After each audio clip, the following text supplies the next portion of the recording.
Greetings! In this video tutorial, I'm going to walk you through how to use Screencastify to record your entire desktop. Now this will record everything that you have on your screen and showing on your screen. So if you have Moodle open and your gradebook is open, that's bad. If you have your email open and your chat is open and you don't want anybody to see, that could be bad. So you want to think thoughtfully about what you want to record before you hit that record button. So you want to make sure that you queue up everything that you might want to have in your video. Again, keeping in mind that it's also going to record anything that's in your background. So to start your recording, you go ahead and click on your Screencastify button because we already installed this extension. And when you click on that button, and again, it's only usable within Chrome, this time instead of doing browser tab, I'm going to choose desktop. Again, make sure you enable your microphone. The green lights are a good indicator that it's working. If you want to use your webcam, you can also enable that. I'm going to go ahead and hit record. And the first thing that's going to pop up is choose what to share. So here is my entire screen. So I'm going to go ahead and choose that. You notice I do have a window option, so I can just choose to do like a browser window or a PowerPoint, which is really nice because then it will ignore everything else on my desktop. But if you want to kind of jump around from different browser windows to maybe your settings on your computer, then you might want to do the entire screen. So kind of what you're choosing to do is completely up to you. This kind of coincides with what you're sharing on your screen, maybe in Zoom and also Google Meet. So I'm going to go ahead and do the entire screen, and I'm going to click on it, and I'm going to go ahead and click on share. Now, as soon as I do that, it's going to start counting down.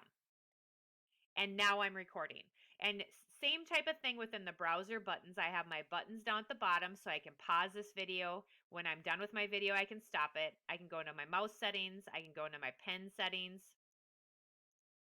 I can go into my pen settings. It's not letting me click on it for some reason. Oh, there we go. Not sure. Let me move it. All right, so I can go into my pen. I can go ahead and go into my drawing for my rectangle. I can do my stickers. I can do all sorts of things. But everything that I record on my screen, it's going to pick it up, including if I move to a different tab. So now I'm in Moodle. It's going to record this on the screen, and it will always record my voice. So if I open up a new screen and I go to hello.gusdavis.zoom.us, it'll also pick up that. Now keep in mind, as I minimize my screen, it's also going to pick up everything else that I have on my screen. So keep in mind, if you do the entire desktop, that there is a potential if a chat pops up or anything else, that is also going to be part of your video. You can see up here in the Screencastify icon that it has a red circle. This means that it is recording. If my menu down here is ever faulty, I can always come up here and I can go ahead and choose to stop my video up here as well. Once I'm done with my video, I go ahead and stop it. It'll open up another tab for me, and it would go ahead and then allow my video to play down at the bottom. I can hit the microphone to make sure that the sound works. I'm not going to do that right now. I can fast forward my video to make sure it's picking up all the different tabs that I went to, which it did. You can see how it's literally picking up everything that is on my screen and everything. So now my video is done. Now how do I want to save it? So one thing you can do is you can clip little parts in the beginning and clip parts at the end. So you can do that and open your editor. You can always delete this video and start completely over. I mentioned in the last video that because we logged into our Google Drive or our Gus Davis account, it automatically syncs to our Google Drive. You can choose how you want this to be viewable for anyone in the public, unlisted, anyone who has the link can view it, and copy that Google Drive account.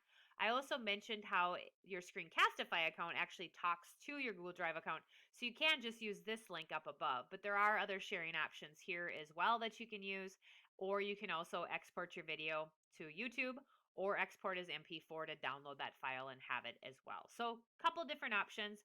I'm going to go ahead and click on copy share link here. It's actually going to put it to my Screencastify account, which is also talking to my Google Drive. I can then go ahead and paste that link in here. Again, if the video is jumping, it's processing. Once my video is here, then I can go ahead and post this link either in my Moodle course using the activity of a URL, or I can send it off to somebody in an email, or I can put it in a presentation or in documentation. So the options are up to you how you want to do that, but this is how you record your entire screen.